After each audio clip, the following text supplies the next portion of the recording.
இந்த உலகத்துல நிம்மதியா வாழணுமாக இருந்தால் ஒரே ஒரு விஷயம், இதை சொல்லுவதற்குத்தான் இவ்வளவு சொன்னேன். அல்லாஹ் சொல்றான், யா அய்யுஹல்லதீன ஆமனு, ஏ விசுவாசிகளே, அதாவது அலா பிதிக்ரில்லாஹி தத்மஇன்னுல் குலூப், அறிந்து கொள்ளுங்கள், அல்லாஹ்வை ஞாபகப்படுத்துவதில் உள்ளங்கள் அமைதி பெறும். இந்த உள்ளங்கள் பதற நேரம் என் ரப் என்னை ஒருபோதும் கைவிட மாட்டான். நீங்க நினைச்சு பாருங்க, உங்க அம்மாவுடைய வயிற்றிலிருந்து நீங்க வெளியே வர்ற நேரம் உங்களுக்கு பாதுகாப்பு கொடுத்த அல்லாஹ் வெளியே வந்த உடனே தாய்ப்பாலை ரெடி பண்ணி உங்களுக்கு ரிஸ்க் தந்தா அவன் ரிஸ்க்ல கைவிடுவான்னு நினைக்கிறீங்களா? பள்ளி இல்லாத நேரம், குடல்களுக்கு ஜீரணிக்க வைக்கிறதுக்கு எந்த கருவிகளுக்கு முடியாத நேரம், இந்த நிமிஷம் வரைக்கும் கிட்னியை இயங்க வைக்க முடியாத நேரம், உங்க கிட்னி இயங்க வச்சு, ஹார்ட் இயங்க வச்சு, இது எல்லாத்தையும் இயங்க வச்சு உங்களை வாழ வச்ச இறைவன் உங்களை கைவிடுவான்னு நினைக்கிறீங்களா? உங்க பிள்ளைகளை கைவிடுவான்னு நினைக்கிறீங்களா? வல்லாஹி ரஹ்மான், ரஹ்மான் அரபுல என்ன அர்த்தம் தெரியுமா? இரக்கமானவன் என்ற மட்ட அர்த்தம் இல்ல. அரபுல சொல்லுவாங்க அத்ஷான் ஜவ்ஆன், அதாவது ஜவ்ஆன்டா நான் பசித்தவனாக நிக்கிறேன், இப்ப எனக்கு பசி என்று சொல்றதுக்கு ஜவ்ஆன், அந்த ஜவ்ஆன் நீ பசி, அதாவது அச்சா நான் இப்ப தாகத்தில் நிக்கிறேன்.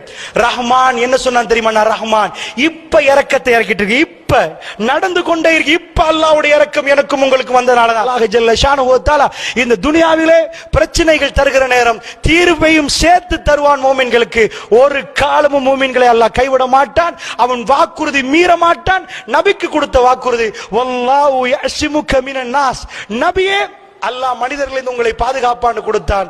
கடைசி நிமிடம் வரைக்கும் ரசூலுல்லாஹ் இயல்பாக மௌத்தாகிற வரைக்கும் ஒருவர் கூட ரசூலுல்லாஹ் மேல கை வைக்காம அவர்கள் கை வைக்க முடியல. ரசூலுல்லாஹ்வுடைய சாம்ராஜ்யம் மலர ஆரம்பித்தது. அல்லாஹ்வுடைய நல்லடியார்களே, அதனால் ரப்புல் ஆலமீன் எனக்கும் உங்களுக்கும் எதை விதியாக்கினான் அது கிடைக்கும். இந்த துனியாவில் ஒவ்வொரு நாளும் ஒவ்வொரு பாடம் நடக்குது.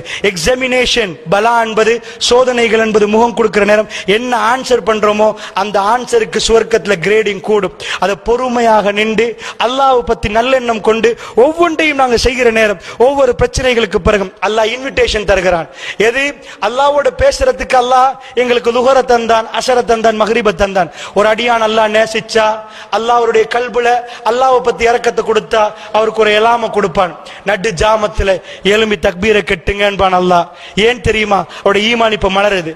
வாழ்க்கையில பிரச்சனை வர்றவருக்கு அந்த முழிப்பு வரும், எனக்கு யாரும் துணை இல்லை, என் இறைவனோடு நான் உரையாட போகிறேன். அல்லாஹ் ஒரு இன்விடேஷன் கொடுக்கிறான், அடியானே என்னோட பேசவா. சுப்ஹான ரப்பி, அல்லாஹ் பேசுவதற்கு வாய்ப்பு கொடுப்பது என்பது இந்த மூமின்களுக்கு கவலை தருமா? பெரியவர்களே, இந்த நாவுகள் அறியாமலே ஜிக்ரிலே சுப்ஹானல்லாஹ் சுப்ஹான ரப்பியல் அலா சுப்ஹானல்லாஹில் அலீம் சுப்ஹானல்லாஹி வ பிஹம்தி என்று தெரியாமலும் தெரிந்து கொண்டும் சொல்லிக்கொண்டே போவதற்கு அல்லாஹ் வாய்ப்பு தருவது என்பது பிரச்சனையா? பெரியவர்களே, ஒரு